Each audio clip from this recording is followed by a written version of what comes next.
been a little bit, but I got to ask you, the loss in the last one still hurt, man. I know that was a frustrating one. Yeah, man, not anymore, man.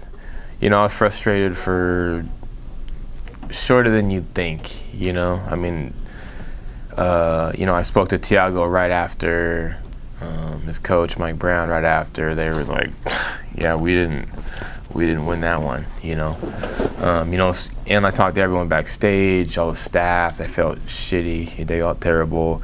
All the executives, Reed, the matchmakers, Mick. They were like, yeah, you won that one. So,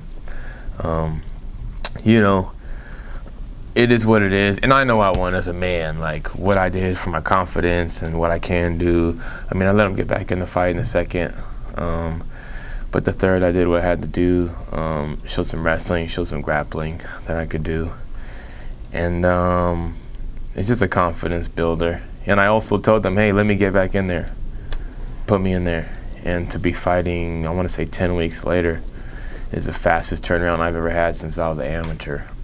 So, you know, it's like I'm just building on what I was doing instead of doing the yo-yo where you eat donuts for 2 months, you know, and then you have to lose the weight again. Half the camp you're trying to get back in shape. It's like I've just been in shape and just building, and it put some fire in me. Like, you know, if you can't win a decision and win, then they got to be finished. There's no judges.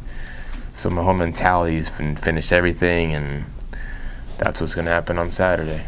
It's interesting because, you know, like you said, the quick turnaround. So in my head, I thought, well, I bet he's emotional and he's upset, and so he's coming in with a chip on his shoulder, and that's why he's back so quickly. But it sounds more like you feel like you're just building in the right direction because you know that performance was solid enough that you should have taken the win. Yeah, for sure.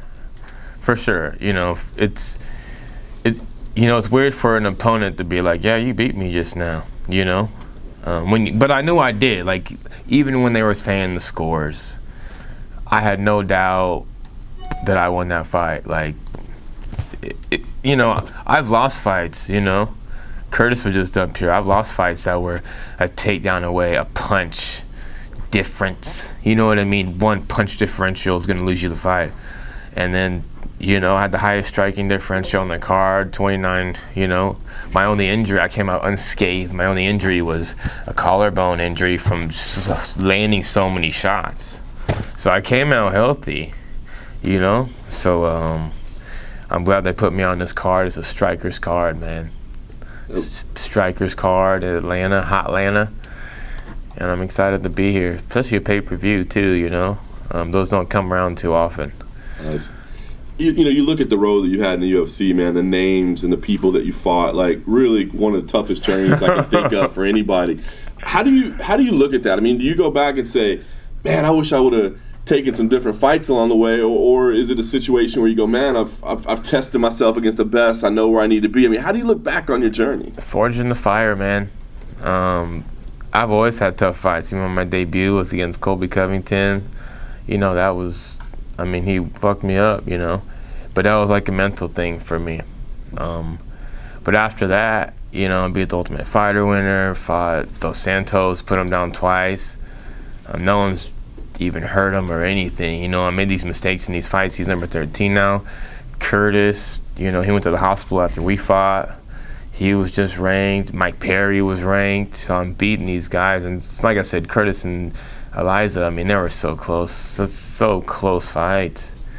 And then my last one, I beat Thiago. He's a legend. So for me, my record 2-3 is, I mean, I could easily be 5-1 with, you know, just simple stuff. And I fought good guys, like the best guys, legends, champions, ranked guys. It's not, I mean, I was looking at something yesterday about, you know, I was just looking at the previews for the fights. These guys are all fighting guys with like losing records, and you know what I mean? It's like, I haven't had that luxury, but even when I was an amateur, my coach was always like, who's your best guy?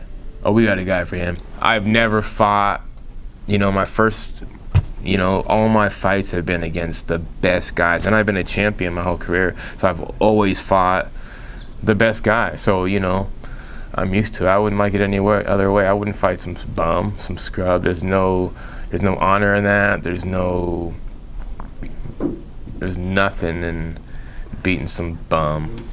I dig it, man. Well, let's talk about this fight that you got here. Welcoming the undefeated Russian newcomer. It's probably another tough matchup with these monsters coming out of Russia.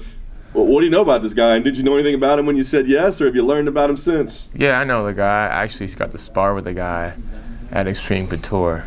So when I got the name, I was like, that's that dude. I know that dude, you know? He's an ass, man. He's not a good guy. He actually got kicked out of there for trying to hurt his sparring partners. I sparred with him, but so I think it was a Wednesday. We wear little gloves, shin pads. We're not banging. It's just more touch, grappling, you know, MMA. The guys warned me. They're like, hey, don't spar with that guy over there, you know? And I don't care, you know? Like, perfect. And I went over there, sparred him. He's throwing spinning elbows. We don't have headgear on. Like, full contact. Spinning elbows, flying knees. I, like, dodge it, hit him, kick him. And then I look at him, like, this is like 2 weeks before Thiago. And I looked at him, we did like a little head shape. And then he like toned it down. And then it was like, you know, more reserved. But I know he got kicked out of there for trying to hurt his sparring partners. I mean, you know, he's you know, he's an emotional guy and he's a jerk, man. He's like a bully. He was at 10th Planet because he got kicked out of Extreme doing jiu-jitsu and threw a flying knee in jiu-jitsu. He tried to fight Forrest Griffin at the Institute. You know what I mean? I don't like the guy. And I'm looking forward to showing him what it's like. And what else about this guy? He's 8-0, 8 knockouts. He's fought 6 guys with losing records. One of those guys that had a winning record was 2-1. So he's only fought one guy really with a winning record. He's impressive, sure, and he's Russian, he's tough. But this is the big leagues. It's not the backyard leagues when you're fighting some schlub that's just waiting for you to knock him out. And he's going to find out. Don't get me wrong, he has good coaches, Roberto Flamingo, and he has a good coach. And, you know, he's got that Russian mystique, you know, these Russians are coming out. He's good, you know, but I'm going to show him what it's like, period. I don't like him, first of all, and I'm better than him at everything he does. I know normally the results of sparring sessions kind of stay behind closed doors, but knowing what you just told us, I mean, how did it go between you two? Or did you get confidence that, like, I got this guy, no problem? Well, or is it gonna be a test? Everyone's good. You know, everyone's good. But like I said, he was trying to knock me out, essentially. And then I hit him with a couple shots and looked at him.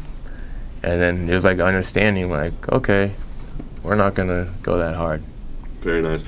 Well, it sounds like you're taking this one almost personal. It's a little bit of a grudge match here. Is that fun for you? Does that add some excitement? Really, the last grudge match I really had was with Mike Perry, you know. Curtis, that was just, you know, wasn't really personal for me, but I know this guy. I don't like him. Everyone I know doesn't like him. Everyone at the gym doesn't like him. He's just he's not a good guy. You know, he walks around like he's just some bully, man. I don't know if that's just how they are over there or what, but you know, I don't like the guy, and I'm gonna make a statement. How do you see it getting done? He's getting finished, either on the ground, standing up, whatever, however he chooses.